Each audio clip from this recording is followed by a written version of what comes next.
We have a poll that we've just done, and we're going to announce the results, I think, next week. But where we asked people whether 4 or 5 different Russian, hoax narratives were true or not. Asked people in the United States, and a shocking number of people believed one or more of them.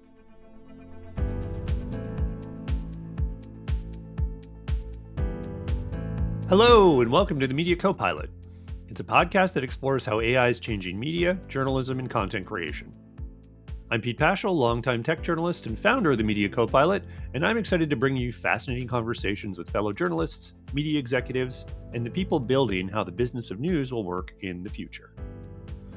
I'm thrilled this week to talk to Steven Brill. Steven almost needs no introduction. He's a longtime journalist and media entrepreneur. He's the founder of Court TV. He created American Lawyer magazine, and he's written books on healthcare, education, and lots more. He's also the co-founder of NewsGuard, a company that works to solve the problem of media trust, something that's in short supply lately. NewsGuard evaluates thousands of news sites for their credibility, and it also monitors false narratives that make their way into the media ecosystem. Recently, NewsGuard has turned its attention to AI. It published a story about how a Russian disinformation campaign was able to insert propaganda into the training data of AI models like ChatGPT and Perplexity. It was a pretty bombshell report, and I wrote about it in the Media Copilot newsletter. I talked to Steven at length about this new problem, and more importantly, we go deep on how to fix it. I also ask him about how NewsGuard itself deals with accusations of bias, and how to make the search for truth a true bipartisan effort. He also drops a little news about NewsGuard's future plans, so stay tuned to the end of the conversation for that. It's all coming up in a minute, but first I want to highlight something I'm really excited about. I'm hosting a webinar on Thursday, April 10th. Join me, Pete Paschal, in a discussion with David Buttle, founder of DJB Strategies, for a deep dive on AI substitution risk. We all know AI search engines summarize news and kill clicks. The question is, what can you do about it? It's going to be a great discussion. The aim is to give publishers a roadmap to better content strategy by breaking down what kind of content is most at risk and what tactics can mitigate that risk. Head on over to MediaCopilot.ai to register for the webinar and start future-proofing your media business from the bots. Okay, now here's my conversation with Steven Brill, co-founder of NewsGuard. Steven, welcome to the Media Copilot. Thank you. Glad to be here. Awesome. Well, I'm really excited to talk to you. You've obviously had an extraordinary career in journalism, law. You're a media entrepreneur like myself, probably a little further along in that department. Today, You though, look like you're pretty far along yourself. oh, well, thank you. I fake it well, I guess. Sometimes doesn't feel that way. But I really would love to dive into today your work with NewsGuard, which I know you co-founded in 2018. You guys had a recent report on how AI might be quite vulnerable to disinformation campaigns. I want to get into that. But before we do that, give me a little background. Take us back to your decision to found NewsGuard. What was the gap, I guess, in the media landscape that you were looking to address? Well, here's the way I like to explain it. Right now, imagine you walked into a large library and you'd see books neatly stacked by subject matter. You could pick up the book. You could look at the book jacket and know who the publisher is. You'd know something about the background of the author. Uh, you know who's paying for it. And best of all, there'd be a librarian there who would tell you, well, if you're interested in, a book about minimum wage laws, this author's a liberal, but this one over here is a conservative. You should probably read both of them. Or you should know that, that this author has a long history of X, Y, or Z, whatever it is. Now, imagine if instead you walked into a library and the only thing you saw were millions of individual pieces of paper just flying around in the air. And you pluck one out of the air and you started reading it. You don't know who wrote it. You don't know who's paying for it. You don't know what their backgrounds are. Are they experienced in the field? Are they being paid by an oil company or by a left-wing political action committee? You don't know anything. That's the internet. So in 2018, what we saw was that there was all this, misinformation, disinformation, or just plain who knows what uh, that was floating around, and most people were starting to get their news from social media platforms. And the social media platforms weren't really distinguishing between Infowars and The Economist. In fact, if they were distinguishing, they were promoting Infowars more because Infowars got more eyeballs. The Right. social It was medias, provocative. Yeah. yeah. So what we thought we could do was make some sense out of that and give people some information about the sources purporting to feed them the news. And we had a very strange way of going about it, which was using human beings, Hmm. people who are trained as journalists, who would have the audacity to say that sometimes human beings are better than an algorithm in giving people information and sorting out information. So we went around to uh, some tech private equity firms. They all thought we were nuts. Um, they thought we were out of our minds. And but we did find investors because my partner Gordon had been the publisher of the Wall Street Journal. He had a pretty good record of achievement. I had a pretty good record of achievement in starting new businesses. We found investors, mostly individuals, and we were able to achieve scale because it turns out that with 30 or 40 journalists, you can read and rate the overall reliability of a website. And we use 9 apolitical criteria of journalistic practice. Does the website have a corrections policy? Did the headlines match what's in the story? Does it repeatedly publish provably false news? Hmm. Um, uh, so Yeah. those are among the criteria we used. And it turns out you could scale that way because if you're rating the overall reliability of a site, you're not really rating the reliability of each individual article. And Right. that means that one of our weaknesses is if if for example the Boston Globe were to publish something in an article today that's inaccurate, the Boston Globe still has a very high rating from NewsGuard. So we weren't solving all the problems of the world, but we were solving the basic problem of can you trust this site if it says that Hank Aaron died from a COVID vaccine when he Right. didn't. Right. Yeah, it So gives you an overall sense. It's almost like the difference between climate and weather. You have a good sense of the yeah. climate of a particular Yeah, and, publication. it also, was easy because the really unreliable, news sites, the real hoax sites are, recidivists, and I'll give you an example. Um, in 2019, we discovered a bunch of sites that were saying, that 5G technology was causing cancer. Mm, And what we found out was that these sites were promoted by the Russians because the Russians were behind in 5G technology. So in mm, early 2020, those same so before 2020, those sites had a very low rating from us. In 2020, that's the same sites quickly pivoted to 5G causes. Guess what? COVID. oh, of 'Cause that course. was more in the news. So even before we updated the site, and we're constantly updating our ratings, even before we updated it and explained that they were falsely saying that 5G causes COVID, um, it had a low rating from us, and if you read what we call our, nutrition label, which explains Mhm. the rating in great detail, how we applied the 9 criteria, you would have read that this site is saying that 5G causes cancer. And therefore, even before we updated it, you might have been a little suspicious of it if it, when it began to say that 5G causes COVID. Mhm. So this has Yeah, proved yeah. remarkably effective. Um, we've gotten more than 2,000 sites to change something that they do in order to get a higher rating from us, which we think is a great thing.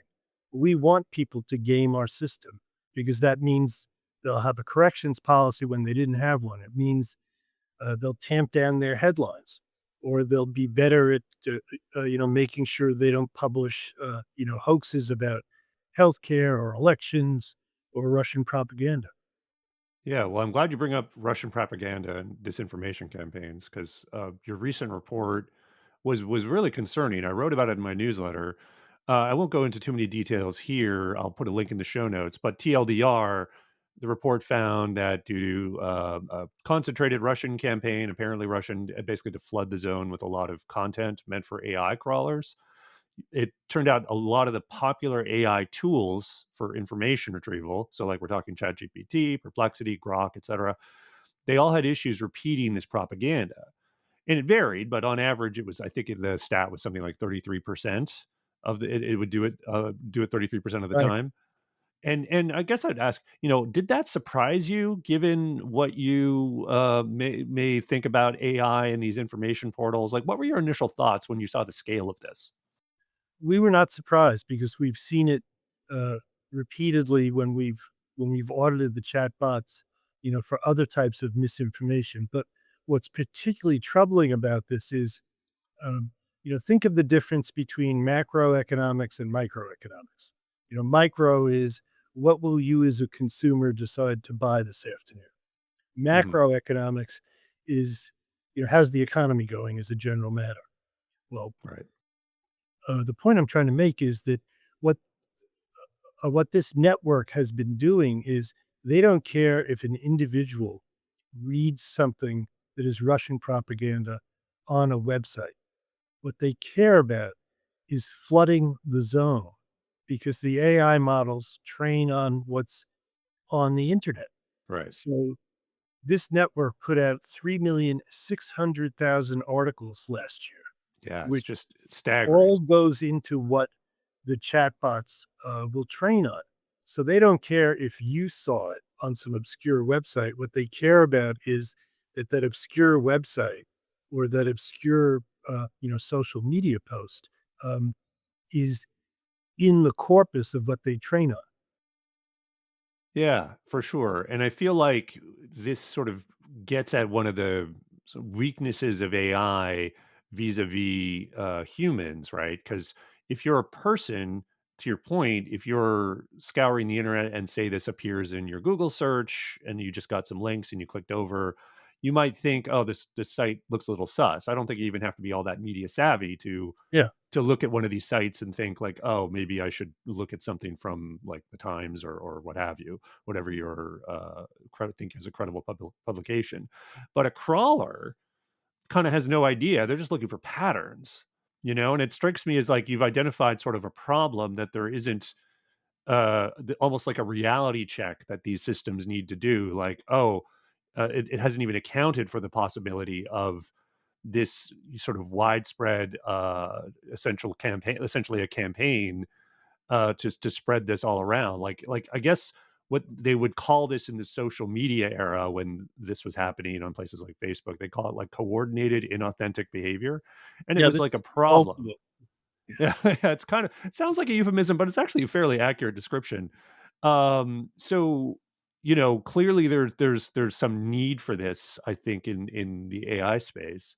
Um, to your to your knowledge, like, is that how would you fix something like that? And does the media have a role, I guess, if any, or is it just a technical fix? I don't know. How do you guys think about this? What feedback have you gotten, etc.? Well, we're we're already working with some of the AI companies on this who are Yes. licensing our data, Can you and say who?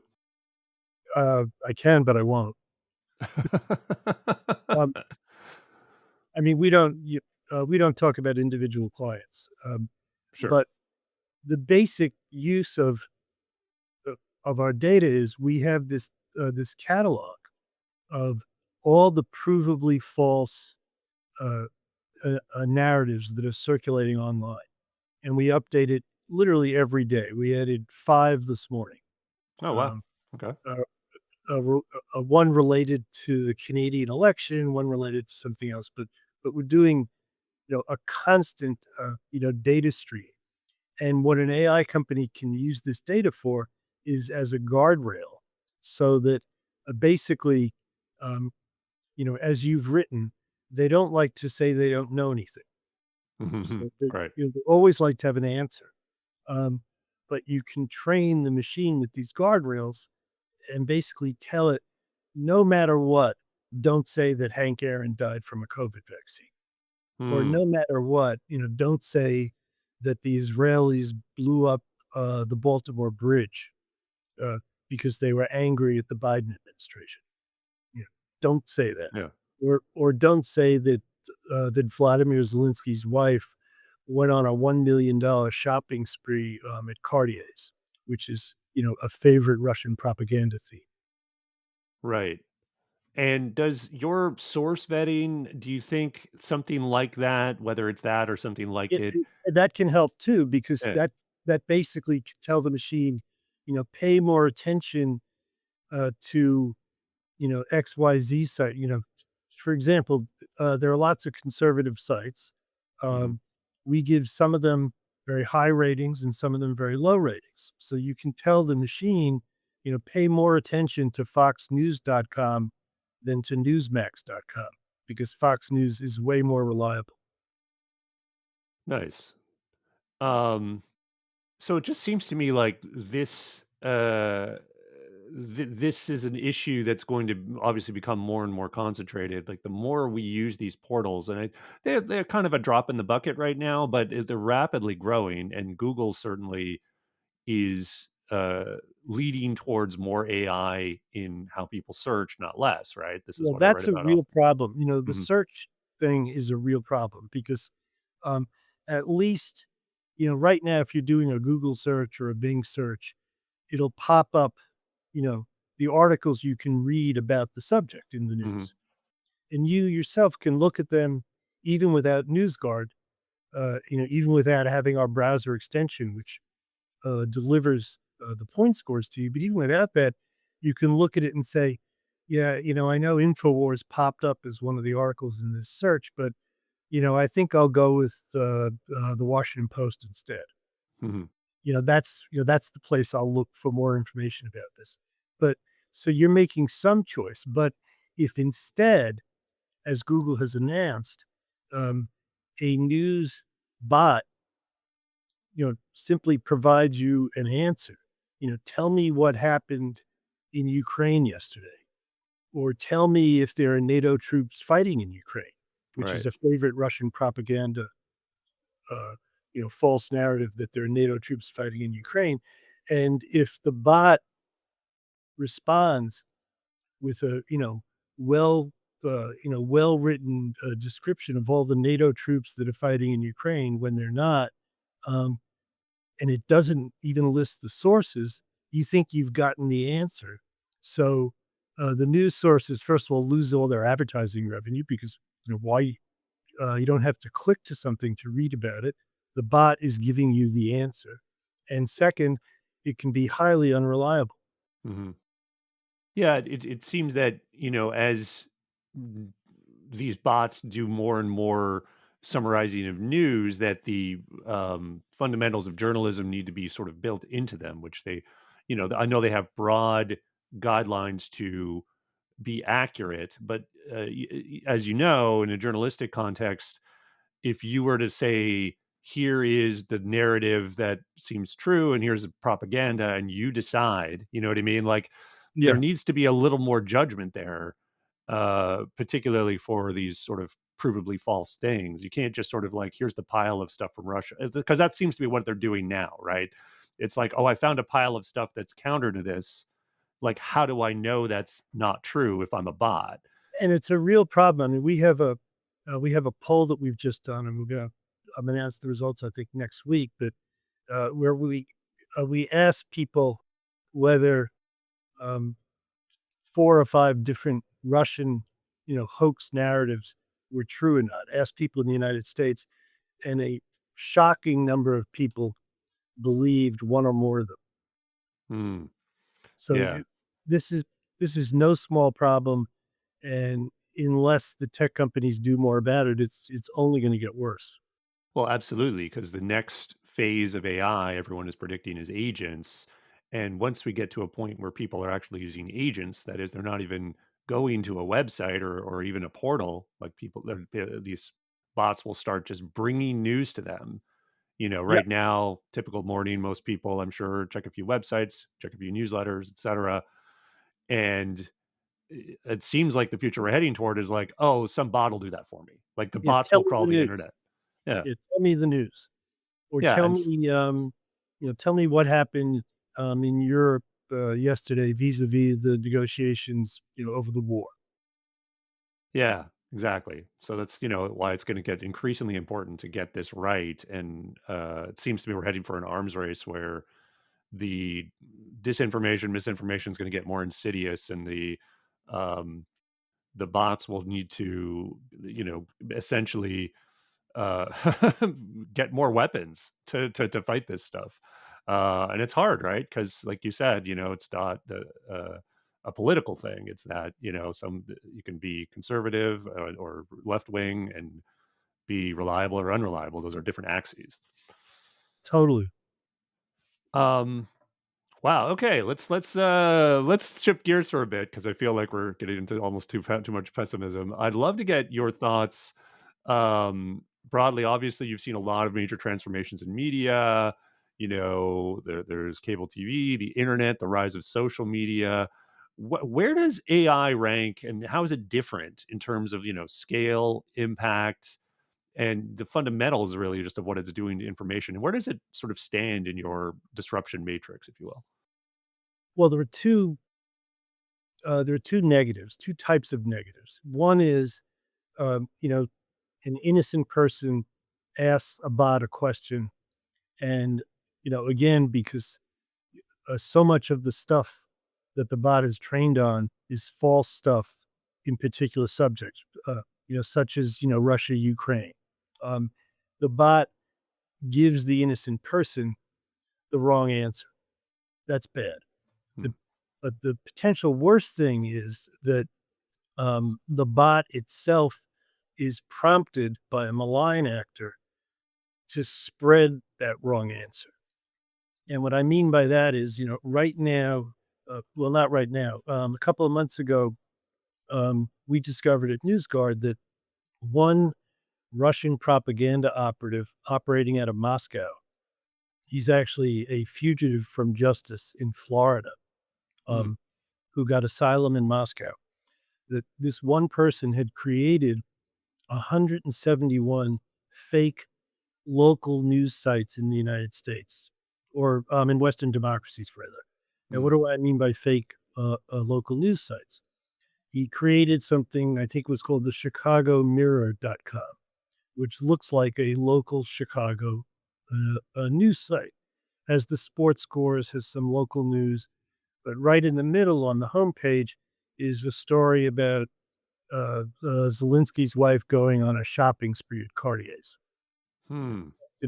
by this Russian operative, or is a story about um, Ukraine operating, bioweapons labs, and that's why Russia had to invade them.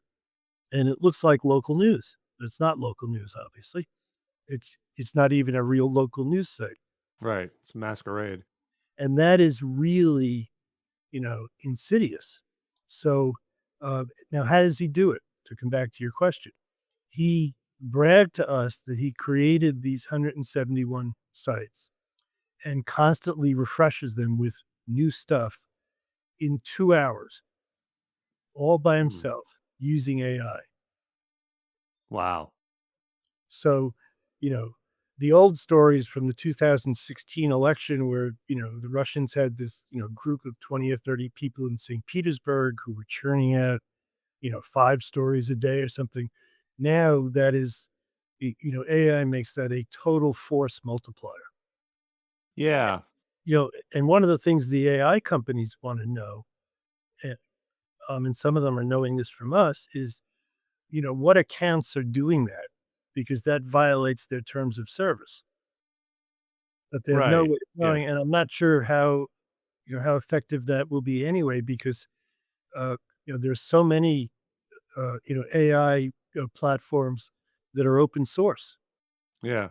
Well, it seems to me the remedy, it sounds weird, but you have to fight AI with AI. And so if the scale is being applied on that side of it, you need a rapid response at the speed of machines to filter out what you can identify as I guess this insidious type of campaign.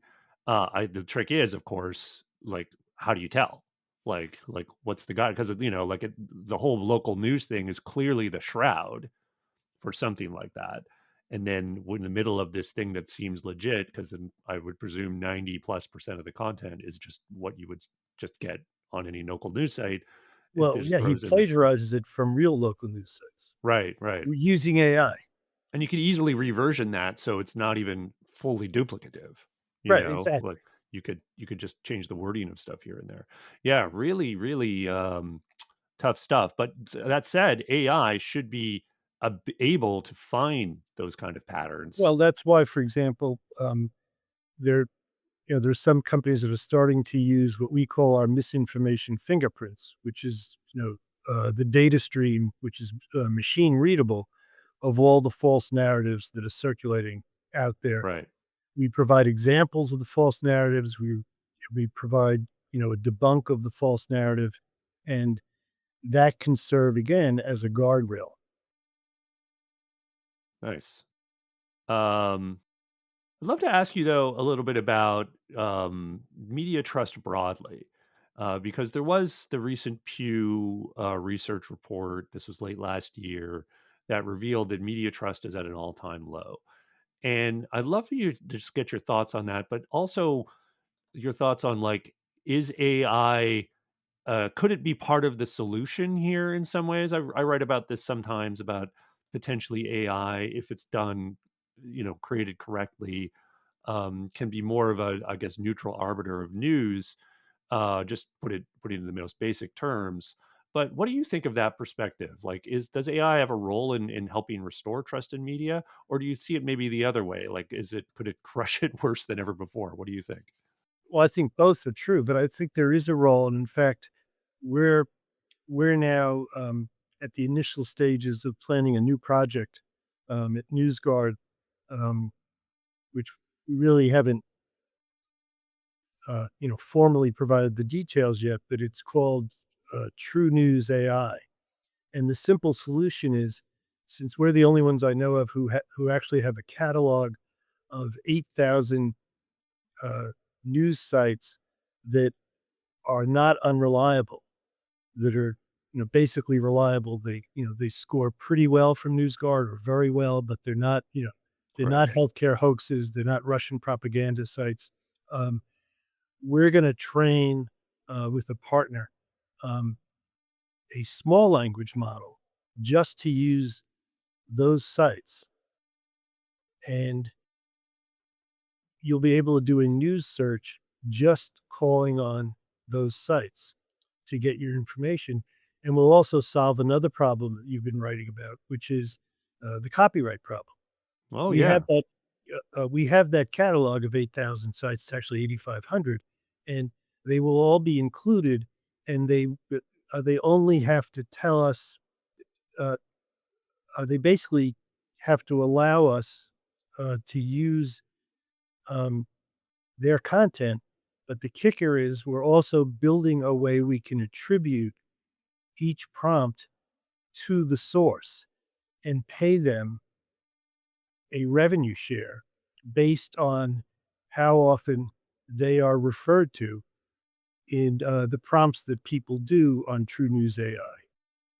Right. So it has that attribution built right in. It has the Yeah. attribution built right in and the payment system built right in, and uh, that will solve two problems at once. It will deal with the copyright problem, which is a very real problem. Hmm. I think, uh, and I'm sure you agree as a journalist that you know that those who create content ought to be paid for it. Absolutely. And second, it will solve the problem of unreliable news because the machine will only be using what we have termed to be reliable sources. There'll be no politics in it, and it's just going to be um, the very um, most basic measure of reliability, which is does the has the source been judged by us not to repeatedly publish provably false news? So it's a site that says, it's a healthcare site that says you can cancel your appointment with your oncologist because we have these apricot pits we can sell you that will cure your cancer. Or it's one of those 171 Russian propaganda sites. That sounds great. Let me zero in on one of the things, just what you mentioned there when to ask a question. So you said sources vetted by us, by meaning NewsGuard. That's um, that's obviously what we've been talking about. There's a great spirit of bipartisanship or lack of partisanship, anyway, in how you have described what you do. But obviously, NewsGuard itself has sometimes been accused of bias, right? I'd just like to know, like, how do you respond to those criticisms, and can uh, can this turn into something that is even goes beyond NewsGuard itself to maybe um, shore up the credibility of the enterprise? I guess if you take my meaning, Yeah, I what think, do you? the first step toward credibility, the beginning of your question was it had to do with loss of trust in news media as an institution. Right. Well, those same polls say that every institution has, suffered a loss in trust, and some of it is justified, a lot of it is not justified, but, you know, uh, doctors aren't trusted. Uh, Academic institutions of great, standing and reputation are not trusted. God knows there's no branch of government that's trusted. So why has that happened? In part, it's because there've been some failings in all those institutions. I wrote a whole book about the failure of the healthcare system in our country. Um, but in larger part today, it's been exacerbated by the fact that um, there is no sense of truth. Everything is a matter of opinion. You know, it's my opinion that Hank Aaron did not die from a COVID vaccine. Well, that's just ridiculous. There are facts in the world. Hmm. There are certain things that are true. It is true that Haitians were not eating house pets in Ohio. That that's a Hmm. known or knowable fact. And if you can get a way for, news media institutions to be seen as not necessarily that you agree with their politics or anything like that, but be seen as people who more often than not are trying as hard as they can to tell you true facts, even if you disagree with their opinions. Uh, that's a way to restore trust.